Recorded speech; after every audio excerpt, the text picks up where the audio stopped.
Očakávate niečo od života? Čakáte na niekoho? Čakáte na nejakú podstatnú zmenu? Čakal na Pána a on sa ku mne sklonil, vyslyšal môj hlasitý nárek, vytrhol ma z jamy hrôzy, z bahnitého kalu.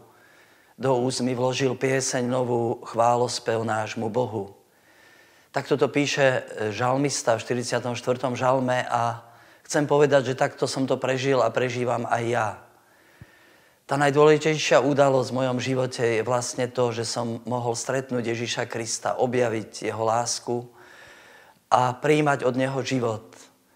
A to je vlastne ponuka pre každého človeka, lebo Ježiš síce zomrel na kríži za naše hriechy, ale vstal z mŕtvych a je prítomný v každej dobe pre každého človeka.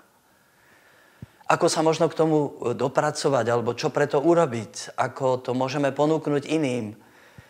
Často sa strácame v množstve informácií o našej kresťanskej viere, ale jadro a srdcom tejto viery je osoba Ježiša Krista. Naša úloha ako kresťanov je umožniť aj iným stretnutie s Kristom. Veď on sám hovorí, hľa, stojím pri dverách a klopem. Kto počuje môj hlas a otvorí dvere, k tomu prídem a budem večerať s ním. A vlastne pre takéto stretnutie je pripravený kurz Objav Krista. Človek sa môže stretnúť so živým Pánom, Ježišom Kristom. Kurz pre tých, ktorí hľadajú, ktorí aj možno žijú kresťanský život, ale chceli by preniknúť k tej podstate. Kurz, ktorý je pripravený, sú preložené materiály. Kurz, s ktorým sa môžete oboznámiť aj na tejto stránke. A môžete ho použiť pre birmovancov, pre rôzne skupiny ľudí vo veľmi jednoduchej forme.